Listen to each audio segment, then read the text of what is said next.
This is Adam from Small Town Machine Shop, and I'm going to do a quick little video on my heavy equipment moving dolly. I mostly use this for, I got a lot of questions on this. So, a lot of the lathes I buy have, feet. I think most of them do, especially the older ones, they're much more exaggerated. Like on that guy, which can make them difficult to move because you can't, it's harder to throw rollers and pipe and stuff underneath them when you just have a couple foot on each side. You're constantly chasing it. So my uncle built this, and this thing has been a game changer as far as unloading machines. When we unloaded the big reed there,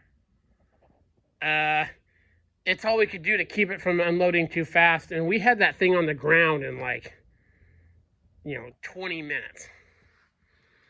So what this is some big angle with some bogies on it.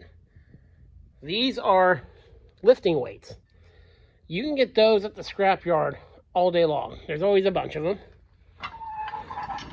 The middle is this shaft extends about, this far, and this one this far. So that bar, this is adjustable.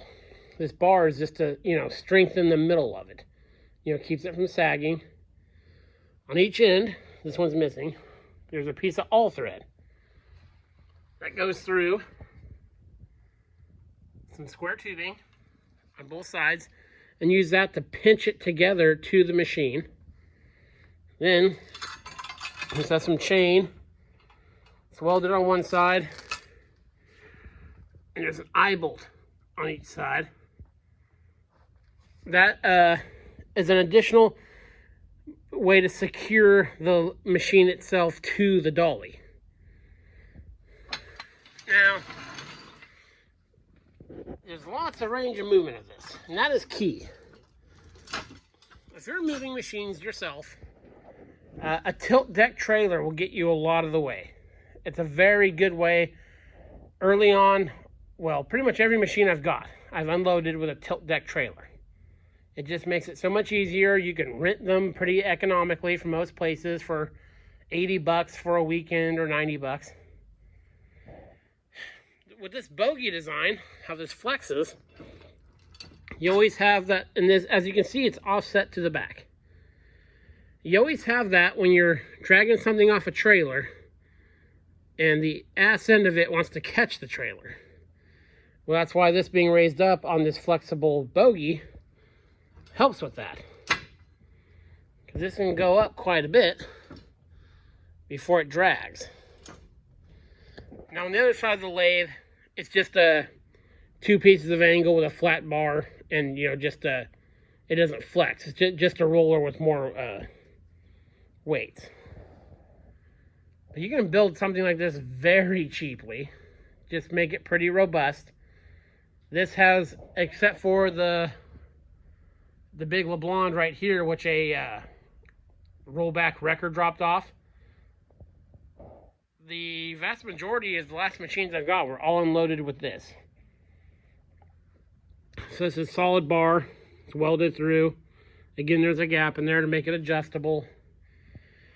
You have to cut the pipe sometimes and cut the all thread sometimes, but you can make this fit anything.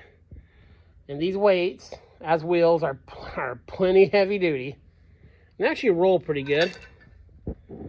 It's just a piece of shaft through there and, complete welded. It's nothing to back off anything. Of course, this is a pretty specific made item. Yeah, my uncle made this, I believe, when we brought on the big reed. He built this. And, we used to put stuff up on steel plates, and steel plates is a good way to unload stuff. And even big sheets of UHMW is a very good way. But you load it on this, and it just rolls right off. We use the winch, actually, when the tilt bed trailer tips, to control how quick it goes, because it just wants to roll off. And then once it's in the shop, it makes it real easy. Just with a come along off something heavy to pull it through. We used, you know, whatever weights we had. That was some square tubing or rectangle tubing at the bottom was cut out of. So you got the parts at the, you know, scrapyard or wherever, you can make this thing for probably like 50 bucks. And you can completely disassemble it and set it off to the side. And with the chains securing it, I've never worried about anything we've unloaded with this setup. So this would be an idea for you guys when you get into unloading bigger machines, because a lot of the time these bigger machines are cheap because people are scared to move them. And build yourself something steady like this, jack it up with a homemade toe jack or a couple pry bars and get it high enough.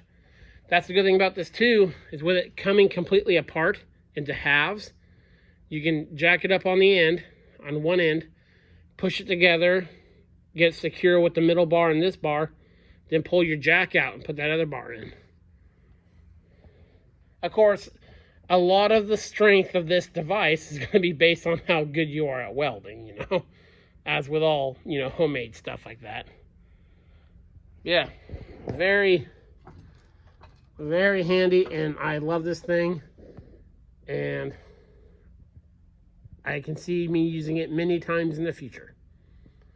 So yeah, I just wanted to show that because I got a lot of questions about it. People wanting to move bigger machines. It is New Year's Eve. I wish you all a very happy New Year. Got a lot of cool stuff planned for the shop this year.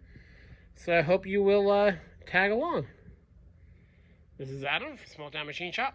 Please comment, like, and subscribe, and thanks for watching.